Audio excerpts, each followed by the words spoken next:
विविध भेटवस्तू देखील फडणवीसांना देण्यात येत आहेत। गदा देखील आता फडणवीसांना देण्यात आलेली आहे।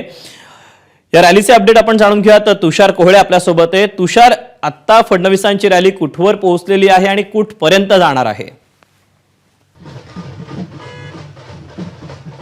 सध्या देवेंद्र फडणवीस यांची रॅली जेरिन लॉन परिसरामध्ये पोहोचलेली आहे। साधारण 4 किलोमीटरचं अंतर या रॅलीने पार केलेलं आहे आणि पुढचा जो महत्त्वाचा पाडाव आहे ते लक्ष्मीनगर चौकामध्ये मध्य नागपूर विधानसभेच्या वतीने इथे मोठं स्वागत करण्यात येणार आहे। आपण बघू शकतो की शीख समाजाच्या वतीने इथे देवेंद्र फडणवीस यांचं स्वागत केलं जात आहे।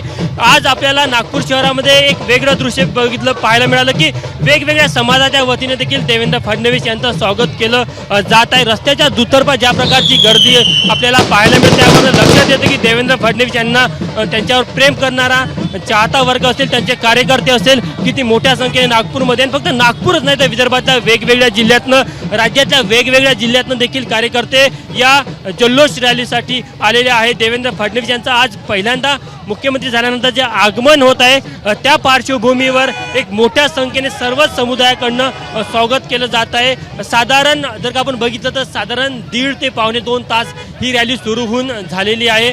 मात्र जो कार्यकर्त्यांचा जोश आहे, उत्साह आहे तो संपण्याचं नाव घेत नाही। एक कार्यकर्त्यांची मोठी गर्दी देखील जमलेली आहे आणि रस्त्याच्या दुतर्फा आपल्याला सामान्य नागपूरकर देखील देवेंद्र फडणवीस यांची झलक बघण्यासाठी पाहायला मिळत आहे। देवेंद्र फडणवीस जेव्हा रॅली यांची सुरू झाली तेव्हा केंद्रीय मंत्री नितीन गडकरी यांनी देखील रॅडिसन चौकामध्ये देवेंद्र फडणवीस यांचं स्वागत केलं।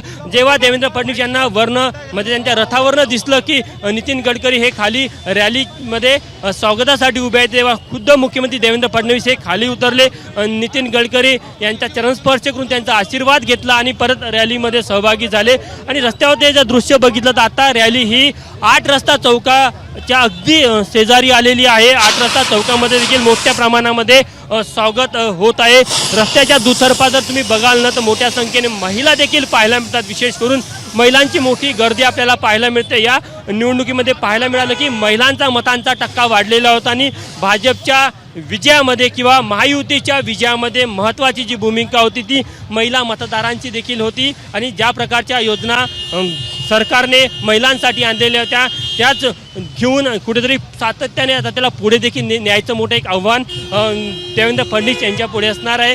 त्यामुळे निश्चितच एक वेगळं आनंदाचं आणि उत्साहाचं वातावरण आपल्याला पाहायला मिळतं आहे। नागपूरचे जे आमदार आहे म्हणजे ग्रामीणमधले असेल किंवा शहरामधले असेल ते देखील रथावर आपल्याला पाहायला मिळत आहे। सोबत भाजपचे प्रदेशाध्यक्ष चंद्रशेखर बावनकुळे हे देखील रथावर आहे आणि जागोजागी म्हणजे साधारण 100 मीटर अंतरावर कोणी ना कोणी त्यांचं स्वागत करताना आपल्याला पाहायला मिळतं आहे। वेगवेगळ्या सामाजिक संस्था असेल, वेगवेगळ्या धार्मिक संस्था असेल, सामान्य नागरिक असेल हे देखील आपल्याला पाहायला मिळत आहे। एबीपी माझा, उघडा डोळे बघा नीट।